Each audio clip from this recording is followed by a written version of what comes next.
Hello everyone, welcome to TWS academy. Dear students, খুবই দুর্দান্ত যে সেশনটা আমরা করছিলাম তার 43 নম্বর পর্ব আজ তোমাদের সঙ্গে গুরুত্বপূর্ণ জিকে এবং জিএস এর প্রশ্ন উত্তর থাকছে। তো অবশ্যই সকলে মনোযোগ সহকারে শেষ পর্যন্ত ক্লাসটি দেখতে থাকবে।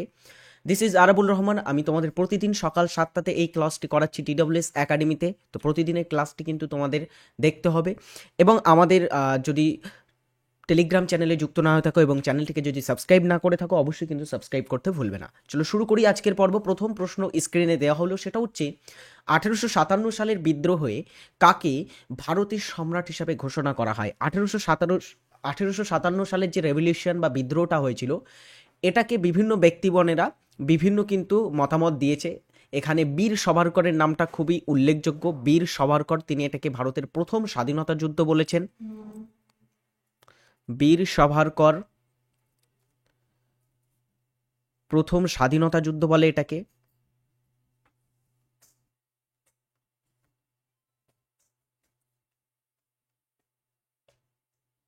ওকে, এটা একটু মনে রাখতে হবে। এবং এই যুদ্ধ এই বিদ্রোহটাকে কিন্তু আমরা সাধারণত সিপাহী বিদ্রোহ বা মহাবিদ্রোহ বলে জেনে থাকি। তো অনেক সময় তোমরা এটা মহাবিদ্রোহ হিসাবেও কিন্তু অপশানে পেতে পারো। তো এখানে দেখো অপশান উত্তর কোনটি হবে? 1857 সালে যে মহাবিদ্রোহ, বা এটাকে আবারও বলছি, এটাকে কিন্তু সিপাহী বিদ্রোহ বলা হতো, যেটাকে বীর সাভারকর প্রথম ভারতের স্বাধীনতা যুদ্ধ বলে কিন্তু বর্ণনা করেছেন তার গ্রন্থে। এই বিদ্রোহে বিদ্রোহীরা দ্বিতীয় বাহাদুর শাহ এনাকে কিন্তু সম্রাট হিসাবে বা ভারত সম্রাট হিসাবে ঘোষণা করেছিলেন। দ্বিতীয় বাহাদুর শাহ ইনি কে ছিলেন? ইনি ছিলেন শেষ মুঘল সম্রাট। শেষ মুঘল সম্রাট ছিলেন, এটা একটু মনে রাখতে হবে। শেষ মুঘল সম্রাট কে ছিলেন? দ্বিতীয় বাহাদুর শাহ, বা এনাকে কিন্তু আমরা জাফর নামেও চিনি। জাফর এনার ছদ্মনাম ছিল।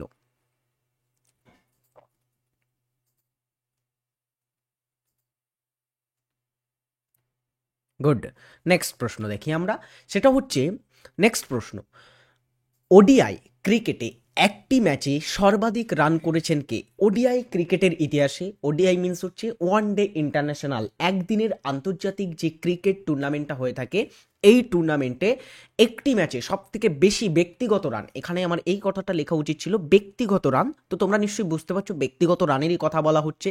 তো ব্যক্তিগত রান একদিনের ইন্টারন্যাশনাল ক্রিকেটে সর্বাধিক কে করেছিলেন? অ্যান্সার হবে কে? অ্যান্সার হচ্ছে এখানে রোহিত শর্মা। রোহিত শর্মা কত রান করেছিলেন? রোহিত শর্মা, এটাও খুবই গুরুত্বপূর্ণ। রোহিত শর্মা 2014 সালে 2014 সালে শ্রীলঙ্কার বিপক্ষে শ্রীলঙ্কার বিপক্ষে ইডেন গার্ডেন্সে, ইডেন গার্ডেন্স কোথায় অবস্থিত? ইডেন গার্ডেন্স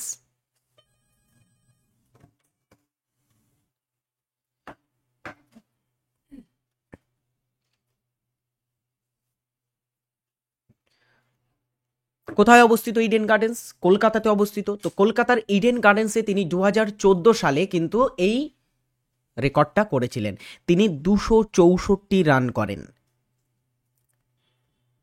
264 রান করেছিলেন তিনি ব্যক্তিগতভাবে, যেটা এখনো পর্যন্ত কোনো ইন্ডিভিজুয়াল দ্বারা সর্বাধিক রান। নেক্সট প্রশ্ন, সৌরজগতের সবথেকে বড় আগ্নেয়গিরির খোঁজ পাওয়া গিয়েছে কোন গ্রহে? সৌরজগতের সবথেকে বড় আগ্নেয়গিরি, সেটির খোঁজ আমরা কোথায় পেয়েছি?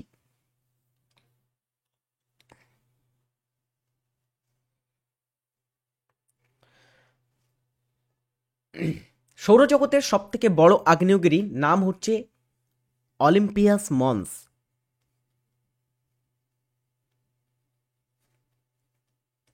অলিম্পিয়াস মন্স। এই অলিম্পিয়াস মন্স আগ্নেয়গিরিটা কোথায় অবস্থিত? মঙ্গল গ্রহে অবস্থিত, যেটা লাল গ্রহ নামেও পরিচিত। মঙ্গল গ্রহের অপর নাম কি? লাল গ্রহ।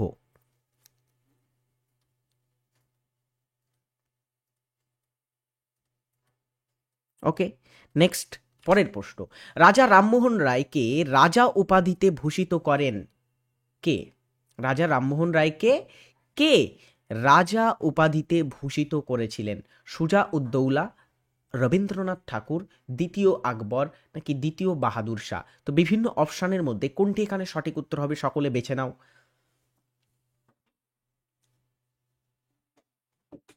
রাজা রামমোহন রায় এনাকে রাজা উপাধিতে ভূষিত করেছিলেন কে? দ্বিতীয় আকবর। দ্বিতীয় আকবর ছিলেন একজন মুঘল সম্রাট। মুঘল সম্রাট দ্বিতীয় আকবর তাকে রাজা উপাধি দেন। কোন অঙ্গটি খাদ্যের প্রধান পাচক ও শোষক?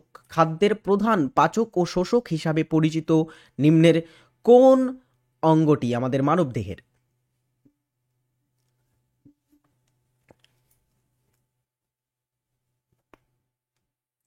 মানবদেহের যে অঙ্গটি খাদ্যের প্রধান পাচক ও শোষক সেটা হচ্ছে ক্ষুদ্রান্ত্র। ক্ষুদ্রান্ত্র, option D is right answer. Next, কে প্রথম পাকিস্তান প্রস্তাব দেন? পাকিস্তান আমাদের প্রতিবেশী দেশ, তাই না? ভারতের ভারতের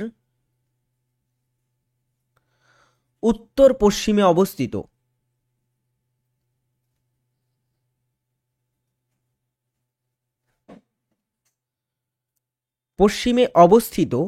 পাকিস্তান।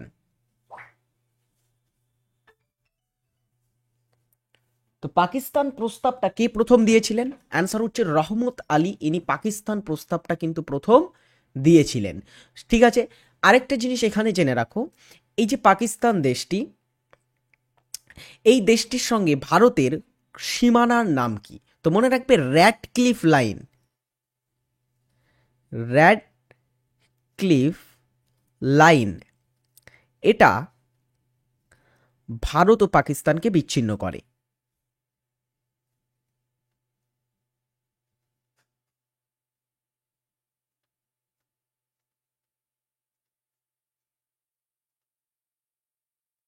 বিচ্ছিন্ন করে এটা। আচ্ছা, পাকিস্তান সম্পর্কে আরো কয়েকটা জিনিস তাহলে বলে দিই এখানে, সেটা হচ্ছে এদের রাজধানীর নাম কি? পাকিস্তানের রাজধানীর নাম কি? ইসলামাবাদ। ইসলামাবাদ হচ্ছে পাকিস্তানের রাজধানীর নাম। আর হচ্ছে তোমার প্রশ্ন হতে পারে এখান থেকে, মুদ্রা হচ্ছে রুপিয়া, এটা সকলেই তোমরা নিশ্চয়ই জানো, এটা আমি লিখছি না। প্রধান নদীর নাম কি? প্রধান নদীর নাম কি একটা প্রশ্ন হতে পারে পাকিস্তানের। মনে রাখবে সিন্ধু নদী হচ্ছে প্রধান নদী। ঠিক আছে, পাকিস্তান সম্পর্কে যত তথ্য হয়। তারপরে প্রধান প্রধান বন্দরের নাম কি পাকিস্তানের? অ্যান্সার হচ্ছে করাচি, প্রধান বন্দর পাকিস্তানের। আচ্ছা, সর্বোচ্চ শিখর, সর্বোচ্চ শিখর কি? তিরিচমির। সর্বোচ্চ শিখরের নাম কি? তিরিচমির হচ্ছে পাকিস্তানের সর্বোচ্চ শৃঙ্গের নাম, মাউন্ট তিরিচমির। তো বিভিন্ন এখানে কিন্তু পাকিস্তান সম্পর্কে প্রশ্ন পরীক্ষায় পড়তে পারে এই ধরনের। নেক্সট প্রশ্ন, ভারতীয় সংবিধানে রাজ্যপালের ধারণাটি কোন দেশ থেকে? এখানে একটা কোন হবে, ঠিক আছে। ভারতের সংবিধানে রাজ্যপালের যে ধারণা, এটা কোন দেশ থেকে নেওয়া হয়েছে? রাজ্যপাল এনার সম্পর্কে বিধান কোথায় আছে জানো? আমাদের ভারতের 153 153 ধারা, এখানে বলা হয়েছে প্রতিটা রাজ্যে একজন করে রাজ্যপাল থাকবেন। এবং তার ঠিক পরের ধারা 154 154 ধারাতে বলা হয়েছে রাজ্যপাল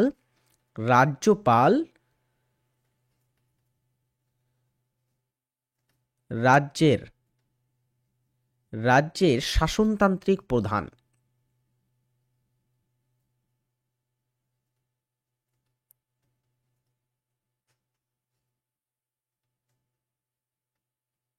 ঠিক আছে, রাজ্যের শাসনতান্ত্রিক প্রধানকে? অ্যান্সার হচ্ছে রাজ্যপাল। তো প্রতিটা রাজ্যে একটা করে রাজ্যপাল আছে, যেমন আমাদের পশ্চিমবঙ্গে আছে একটা রাজ্যপাল। কে পশ্চিমবঙ্গের রাজ্যপালকে? সিভি আনন্দ বোস, তাই না? তো তেমনই ভারতে রাজ্যপালের ধারণা ভারতের সংবিধানে নেওয়া হয়েছে কোথা থেকে? অ্যান্সার হচ্ছে ভারত শাসন আইন 1935। ভারত শাসন আইন 1935 থেকেই কিন্তু ভারতের সংবিধানে সব থেকে বেশি পরিমাণে জিনিস বা সব থেকে বেশি পরিমাণে বিষয় গৃহীত হয়েছে, মনে রাখতে হবে। আচ্ছা, মোস্ট ইম্পর্টেন্ট এই জিনিসটা সকলে নোট করে রাখো, ভেরি ভেরি ভেরি ইম্পর্টেন্ট কিন্তু ভারত শাসন আইন আমাদের ভারতে, এখান থেকে ভারতের সংবিধানে সব থেকে বেশি পরিমাণে কিন্তু বিষয় নেওয়া হয়েছে। আচ্ছা, নেক্সট প্রশ্ন, ওড়িশার রাজধানীর নাম কি? ওড়িশা পশ্চিমবঙ্গের একটা প্রতিবেশী রাজ্য হচ্ছে ওড়িশা। পশ্চিমবঙ্গের সঙ্গে সীমানা আছে না ওড়িশার, তাই না? সো ওড়িশার রাজধানীর নাম কি? ওড়িশা রাজ্যটা উপকূলের সঙ্গে সীমানাও শেয়ার করে থাকে। ওড়িশার উপকূলে পুরী খুবই বিখ্যাত একটা অঞ্চল। পুরী আমরা যদি দেখি ভারতে পর্যটনদের কিন্তু আকর্ষণ করে থাকে পুরী। তো এই যে ওড়িশা রাজ্যটা আছে এটার রাজধানীর নাম কি? কটক, ভুবনেশ্বর, পুরী নাকি রাঁচি? অ্যান্সার হচ্ছে এখানে ভুবনেশ্বর হচ্ছে ওড়িশার রাজধানীর নাম। আচ্ছা, ওড়িশার রাজধানী না হয় ভুবনেশ্বর, তাহলে ওড়িশার থেকে আর দুটো জিনিস বলে ফেলো। একটা হচ্ছে ওড়িশার মুখ্যমন্ত্রীকে, মুখ্যমন্ত্রী, কারণ এখানকার মুখ্যমন্ত্রী সম্প্রতি নিযুক্ত হয়েছে। এবং এখানকার রাজ্যপালের নাম কি? রাজ্যপালের নামটাও খুবই গুরুত্বপূর্ণ। রাজ্যপালও কিন্তু সম্প্রতিকালে নিযুক্ত হয়েছে ওড়িশাতে একটা রাজ্যপাল। মুখ্যমন্ত্রী হচ্ছে মোহন চরণ, মোহন চরণ মাঝি হচ্ছে বর্তমানে রাজ্যপাল পদে আছেন, সরি মুখ্যমন্ত্রী পদে আছেন ওড়িশার। আর রাজ্যপালকে ডিয়ার স্টুডেন্ট এখানে আছেন হরিবাবু, হরিবাবু কাম্ভা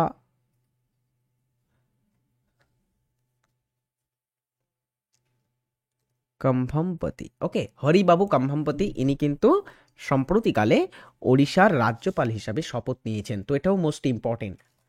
নেক্সট প্রশ্ন, ভারতবর্ষীয় ব্রাহ্ম সমাজ কে প্রতিষ্ঠা করেন? ব্রাহ্ম সমাজ, ভারতবর্ষীয় ব্রাহ্ম সমাজের প্রতিষ্ঠাতা কে ছিলেন? আচ্ছা, ব্রাহ্ম সমাজ,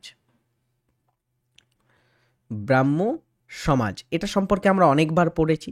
ব্রাহ্ম সমাজ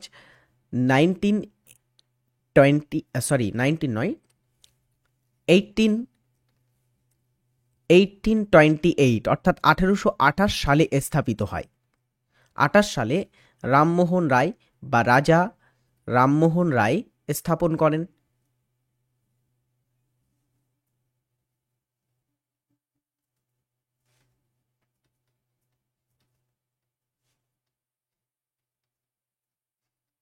ঠিক আছে, রাজা রামমোহন রায় প্রতিষ্ঠা করেছিল ব্রাহ্ম সমাজ। তো এই ব্রাহ্ম সমাজ এটা পরবর্তী সময়ে গিয়ে কিন্তু দুটো ভাগে ভাগ হয়ে গেছিল। মাফ করবে, এটা হচ্ছে 1866 সালে ব্রাহ্ম সমাজে বিভাজন হয়, প্রথম বিভাজন। তো ব্রাহ্ম সমাজ দুটি ভাগে ভাগ হয়ে যায়, একটা হচ্ছে আদি ব্রাহ্ম সমাজ হয়ে যায়, আদি ব্রহ্ম সমাজ, আরেকটা ভাগ হয়ে যায় ভারতবর্ষীয় ব্রহ্ম সমাজ, ভারতবর্ষীয় ব্রাহ্ম সমাজ। এখানে দেখো ডিয়ার স্টুডেন্টস, এটা বিভাজনটা কবে হয়? 1866-এ। এবারে এখানে ভারতবর্ষীয় ব্রাহ্ম সমাজটা তৈরি করেছিলেন কেশবচন্দ্র সেন, এবং আদি ব্রাহ্ম সমাজের যিনি প্রধান ছিলেন তিনি হচ্ছেন দেবেন্দ্রনাথ ঠাকুর। দেবেন্দ্রনাথ ঠাকুর ছিলেন আদি ব্রাহ্ম সমাজের প্রধান। নেক্সট প্রশ্ন, নিম্নের কোনটি বিলিরুবিন নির্গত করে? বিলিরুবিন হচ্ছে একটা উৎসেচক, উৎসেচক বিলিরুবিন এক ধরনের বিশেষ উৎসেচক। এই উৎসেচকটার নিঃসরণ করে থাকে আমাদের মানবদেহের কোন প্রত্যঙ্গটি বা কোন অঙ্গটি? যকৃৎ, বৃক্ক, হৃৎপিণ্ড, মস্তিষ্ক? রাইট অ্যান্সার ইজ এখানে যকৃৎ, আমাদের যে লিভার সেটা কিন্তু বিলিরুবিন নির্গত করে থাকে।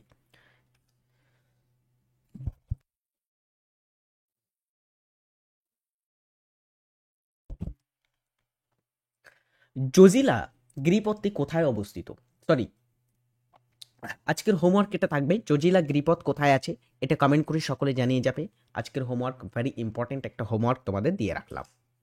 নেক্সট দেখো, এসএসসি এবং আমাদের রেলের জন্য নতুন দুটো ব্যাচ চলে এসেছে TSS একাডেমি অ্যাপে। যারা এসএসসির আপকামিং বিভিন্ন পরীক্ষা, জিডি, এমটিএস যত পরীক্ষা আছে তার সঙ্গে এসএসসির অন্যান্য পরীক্ষার জন্য যারা প্রিপারেশন নিতে ইচ্ছুক, আমাদের TSS একাডেমিতে সকলে চলে আসো। সেখানে কিন্তু দুর্দান্ত আমাদের ক্লাস করানো হবে।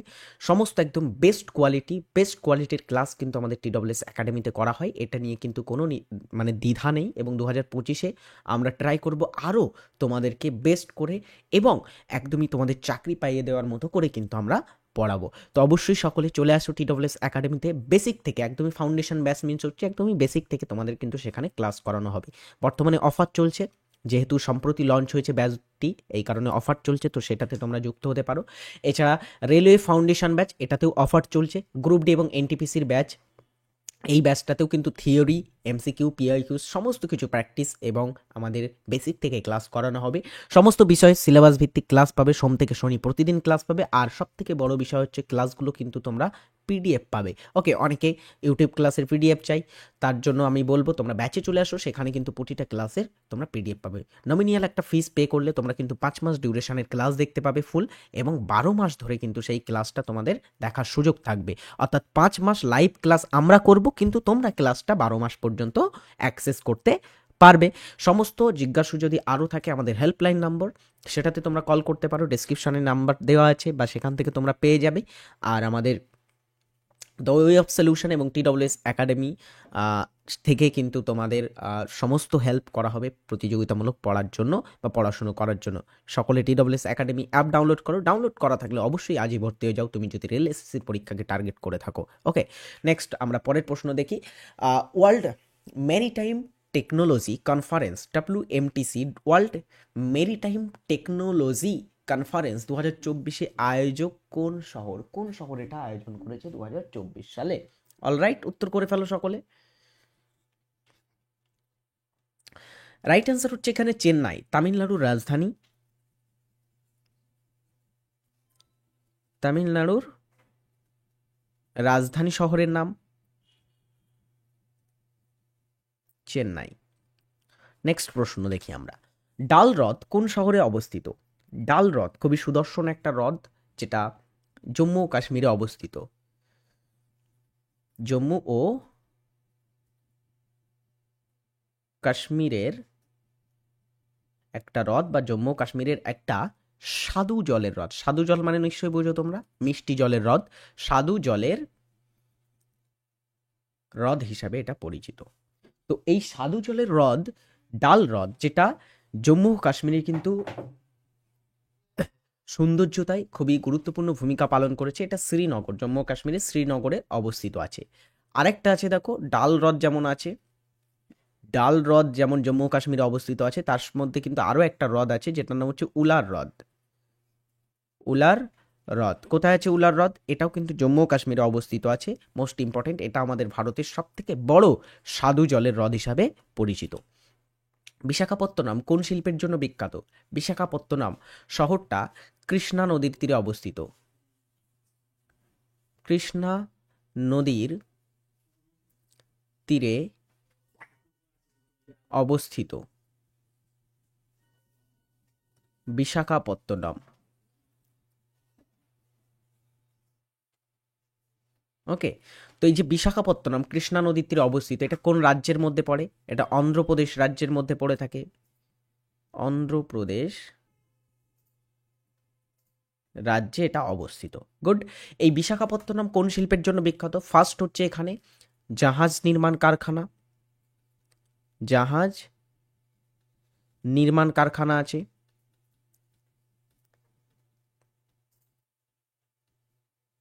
এবং এখানে বিশাখাপত্তনম একটা বন্দর শহর, তো বিশাখাপত্তনমে বন্দরও কিন্তু অবস্থিত আছে। ঠিক আছে, এটা উপকূলীয় একটা শহর, বঙ্গোপসাগরের উপকূলে অবস্থিত। তো এখানে অবশ্যই জাহাজ নির্মাণ এটা অপশানে নেই, তো আমরা এখানে উত্তর করব লৌহ ইস্পাত শিল্প কেন্দ্র হিসাবেও কিন্তু বিখ্যাত বিশাখাপত্তনম। বিশাখাপত্তনমে লৌহ ইস্পাত শিল্প কেন্দ্র সেট আপ করা হয়েছিল। এবং এই যে বিশাখাপত্তনমে লৌহ ইস্পাত শিল্প কেন্দ্র আছে, তো এই ইন্ডাস্ট্রিটা তৈরিতে সব থেকে গুরুত্বপূর্ণ ভূমিকা পালন করেছিল, বা যে দেশের সহযোগিতায় এটা গড়ে উঠেছিল, সেটা হচ্ছে সোভিয়েত সোভিয়েত রাশিয়া। সোভিয়েত রাশিয়ার সাহায্যে গড়ে ওঠে। Okay, next question is State Bank of India এর চেয়ারম্যান কে? স্টেট ব্যাংক অফ ইন্ডিয়া ভারতের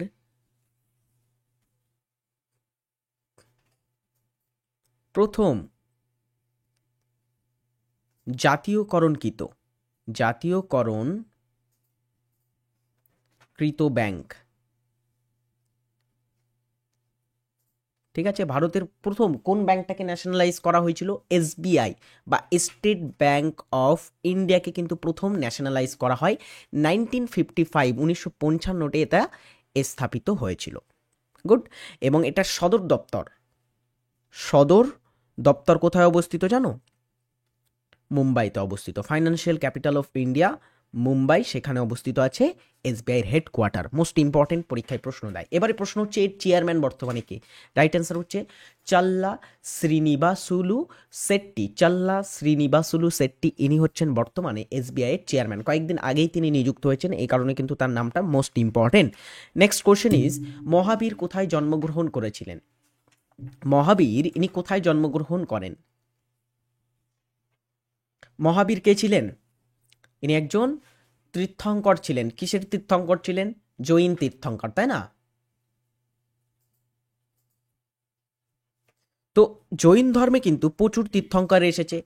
আদিনাথ, ঋষভনাথ, পার্শ্বনাথ, বিভিন্ন তীর্থঙ্কর এসেছে। তার মধ্যে মহাবীর হচ্ছে শেষ তীর্থঙ্কর, জৈন ধর্মের তীর্থঙ্কর। কেমন তীর্থঙ্কর? শেষ তীর্থঙ্কর। শেষ তীর্থঙ্কর বা 24তম তীর্থঙ্কর কে ছিলেন জৈন ধর্মের জানো? সেটা হচ্ছে মহাবীর। তো এই 24তম তীর্থঙ্কর বা শেষ তীর্থঙ্কর মহাবীর, ইনি জন্মগ্রহণ কোথায় করেন? রাইট অ্যান্সার হচ্ছে তিনি জন্মগ্রহণ করেন কুন্দগ্রামে। এবং তিনি মারা যান বা দেহত্যাগ করেন, মারা যান যেখানে, সেই স্থানটার নামও কিন্তু খুবই গুরুত্বপূর্ণ। সেই স্থানটার নাম হচ্ছে পাবাপুরী। পাবাপুরীতে তিনি কিন্তু মারা গেছিলেন।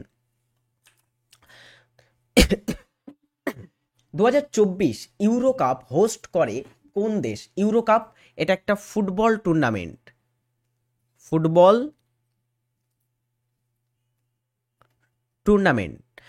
পৃথিবী জুড়ে বিভিন্ন ফুটবল টুর্নামেন্ট হয়। Euro cup, Asia cup, Commonwealth, then হচ্ছে Champions Trophy, FA cup, La Liga, সিরিয়ায়, তারপরে যদি বলা হয় কোপা আমেরিকা, এরকম কিন্তু পৃথিবী জুড়ে প্রচুর এরকম ফুটবল টুর্নামেন্ট আয়োজিত হয়। আমাদের ভারতেও বিভিন্ন ফুটবল টুর্নামেন্ট আছে, যার মধ্যে সবথেকে গুরুত্বপূর্ণ আমরা যদি বলি ISL, Durand cup, I league, তারপরে আইএফএ শিল্ড। হ্যাঁ, এগুলো আমাদের ভারতে খেলা হয়।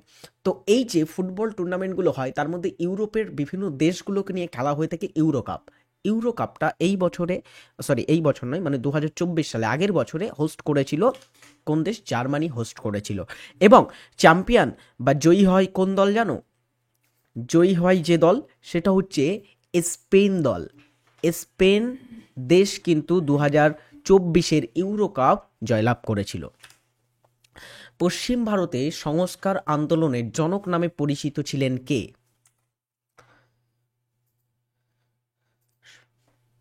সংস্কার আন্দোলন মানে সমাজ সংস্কারমূলক আন্দোলনের জনক হিসাবে পরিচিত ছিলেন গোপাল হরি দেশমুখ।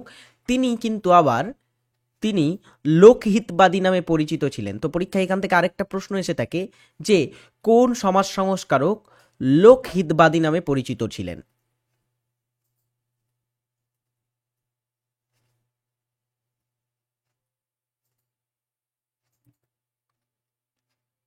ঠিক আছে, লোকহিতবাদী নামে তিনি পরিচিত। নেক্সট কোশ্চেন, অন্ত্রে ক্যালসিয়ামের শোষণ বাড়ায় কোন ভিটামিন? অন্ত্রে ক্যালসিয়ামের শোষণ বাড়িয়ে থাকে কোন ভিটামিন? ক্যালসিয়ামের কথা যখন বলবে, ক্যালসিয়াম মানে হচ্ছে ক্যালসিফেরল, অর্থাৎ option D is right answer. Option D, vitamin D এখানে বলা হয়েছে, সরি অপশন সিতে আছে ভিটামিন ডি, এটাই কিন্তু সঠিক উত্তর হবে। এবং ভিটামিন ডি এর রাসায়নিক নাম কি? ক্যালসিফেরল। তো অন্ত্রে ক্যালসিয়ামের শোষণ বাড়ায় কোন ভিটামিন? আমরা বলবো ক্যালসিফেরল, যেটাকে আমরা ভিটামিন ডি নামেও কিন্তু চিনে থাকি। ডিনামাইটকে আবিষ্কার করেছিলেন? ডিনামাইট একটা বিস্ফোরক ছিল।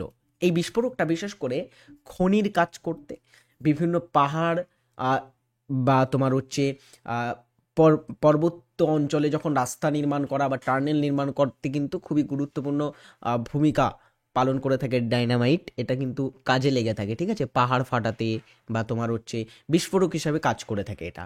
তো এই যে ডাইনামাইট, এটা কে আবিষ্কার করেছিলেন? অ্যান্সার হচ্ছে আলফ্রেড নোবেল আবিষ্কার করেছিলেন। ইনি একজন সুইডিশ বিজ্ঞানী ছিলেন। ওকে, তো সুইডিশ বিজ্ঞানী আলফ্রেড নোবেল এটা আবিষ্কার করেন। নেক্সট কোশ্চেন ইজ, ভারতীয় সংবিধানের এক নাগরিকত্ব ধারণাটি কোন দেশ থেকে গৃহীত হয়েছে? ভারতের যে আমাদের সংবিধান আছে, ভারতে কিন্তু একক নাগরিকত্ব স্বীকৃত আছে, জানো? মানে একটা দেশে একটাই নাগরিকত্ব হতে পারে। কিন্তু যে সমস্ত দেশগুলোতে যুক্তরাষ্ট্রীয় শাসন ব্যবস্থা আছে, যেমন আমাদের ভারতেও যুক্তরাষ্ট্রীয় শাসন ব্যবস্থা আছে, কেন্দ্রে একটা শাসন ব্যবস্থা আছে, রাজ্যে আবার বিভিন্ন যে রাজ্য আছে 28টা রাজ্য, সেখানেও কিন্তু আলাদা আলাদা শাসন ব্যবস্থা আছে, এটাকে আমরা যুক্তরাষ্ট্রীয় শাসন ব্যবস্থা বলছি। তো তেমনই মার্কিন যুক্তরাষ্ট্রেও যুক্তরাষ্ট্রীয় শাসন ব্যবস্থা আছে। এবারে দেখো, যুক্তরাষ্ট্রীয় শাসন ব্যবস্থা হলে তার একটা বৈশিষ্ট্য হচ্ছে দ্বিনাগরিকত্ব থাকবে, মানে যেখানে স্টেটের একটা নাগরিকত্ব থাকবে এবং কেন্দ্রের একটা নাগরিকত্ব থাকবে। কিন্তু ভারতের ক্ষেত্রে এটা এক্সেপশনাল। ভারতের ক্ষেত্রে কি হচ্ছে, এটা হচ্ছে ভারতে যুক্তরাষ্ট্রীয় হওয়ার সত্ত্বেও ভারতে কিন্তু একক নাগরিকত্ব স্বীকৃত আছে। এই যে ধারণা, এটা গৃহীত হয়েছিল গ্রেট ব্রিটেন থেকে। ওকে, গ্রেট ব্রিটেন থেকে এটা গৃহীত হয়। প্রতি বছর কবে শূন্য বৈষম্য দিবস পালন করা হয়? শূন্য বৈষম্য দিবস কবে পালিত হয়?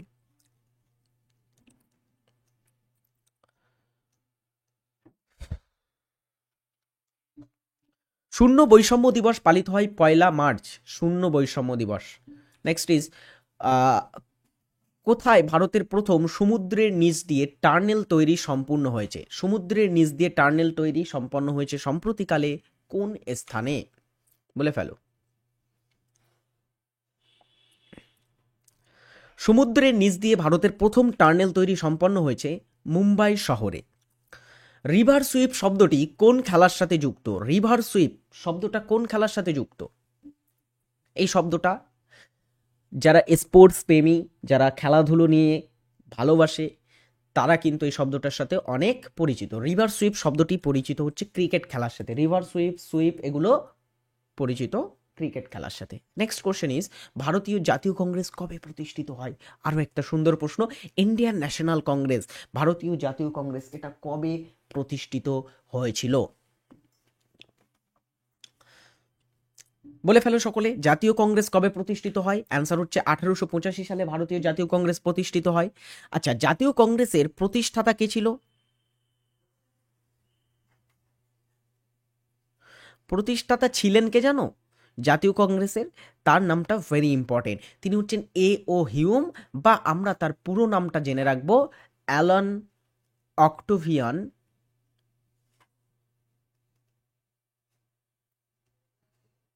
Alan Octavian Hume. ইনি হচ্ছে কিন্তু ভারতীয় জাতীয় কংগ্রেসের প্রতিষ্ঠাতা ছিলেন।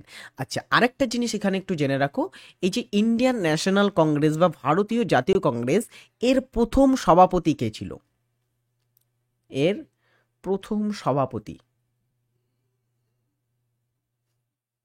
ছিল কে? গুড একটা প্রশ্ন এখান থেকে হতে পারে। ইনি হচ্ছেন উমেশ চন্দ্র, উমেশ চন্দ্র ব্যানার্জি ছিলেন ভারতীয় জাতীয় কংগ্রেসের কিন্তু প্রথম সভাপতি। অ্যান্টিবায়োটিক কে আবিষ্কার করেছিলেন? অ্যান্টিবায়োটিকের আবিষ্কর্তা কে ছিলেন? অ্যান্টিবায়োটিক আবিষ্কার করেছিলেন আলেকজান্ডার ফ্লেমিং, এবং তার জন্য তিনি কিন্তু নোবেল পুরস্কারও পেয়েছিলেন, এটা মনে রাখবে। আলেকজান্ডার ফ্লেমিং অ্যান্টিবায়োটিক তৈরি করেছিলেন। রবার্ট ব্রাউন কোষের নিউক্লিয়াস আবিষ্কার করেন। কোষের